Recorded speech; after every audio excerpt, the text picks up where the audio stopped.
The gruesome murders of Lacey and unborn son, Connor Peterson, were two that rocked the U.S. to its core in 2002. Committed at the hands of her then-husband Scott, the case quickly cultivated a media circus that followed both Scott and Lacey's families at the time and for the years that followed. What eventually unfolded over the course of 3 years was a web of lies, betrayal, and infidelity from Scott for months leading up to the heinous crime that left the public in shock. Hey Scott, do you have anything to say tonight? With his cold, distant manner to police and to any form of public questioning regarding the disappearance of his family, Scott's demeanor and dark past played an integral role in his eventual guilty conviction and death sentence, though the latter was ultimately reversed in 2020. While Scott remained stone-faced in the face of a frenzied public, the emotion from his parents told a completely different story. What you're telling me, Scott, is you have no idea where this is. Lee and Jackie Peterson, Scott's parents, were present throughout their son's murder trial in 2004. Lee, who often appeared defeated and deflated during the courtroom drama, and Jackie, who was known for her respiratory problems and for wearing a breathing tube, often voiced their support for their only son during the highly publicized ordeal. Now, over a decade and a half after the conclusion of the trial, some might have forgotten about what happened to the Petersons. So what happened to Scott's parents? And what might have the public missed about Lee and Jackie Peterson?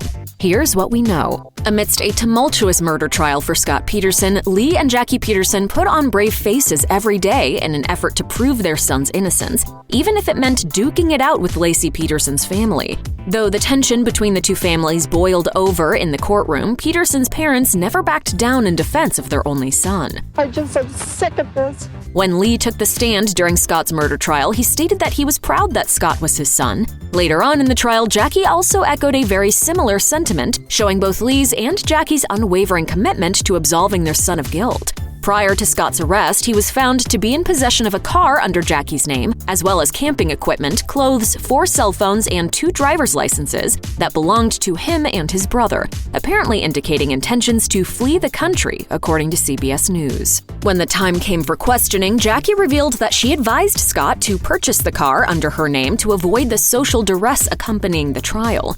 It was also revealed that Jackie had provided Scott with $8,000 following Lacey's disappearance. Furthermore, when questioned about having his brother's license, Lee explained that he advised Scott to bring the license in order to get a discount at a local golf course. Why? Lee said, "Because I'm cheap." For those who recall the trial, you probably remember Jackie Peterson walking around with a breathing tube while suffering from respiratory issues. Unfortunately, as time went on, her prognosis became more grim, and Jackie ultimately died from cancer in 2013 at the age of 70. It was also noted that Lee Peterson brought Jackie home from the hospital where she lived out her final days. Though she never got to say goodbye to Scott, Jackie still maintained her son's innocence until the very end. According to Radar, the family reportedly chose not to go public with her death because they did not want the publicity. And though not much is known about Lee's life today, a 2018 interview with Janie Peterson, Scott's sister-in-law, offered some rather poignant insight into Lee's mental state following the trial. Janie told the Modesto Bee, "I don't know if you can understand how Lee is holding up unless you understand the gravity of this injustice. I don't know if I can put myself in Lee's shoes as a parent, or in Jackie's shoes, or in Lacey's mother Sharon's shoes. I just can't even comprehend it." The justice system doesn't always get it right. Janie also revealed that the family has a legal strategy room located at Lee's crate building shop in Poway, California, in which they house alleged evidence of Scott's innocence. Janie gave viewers a behind-the-scenes glimpse into the room during an appearance on Dr. Phil in 2018.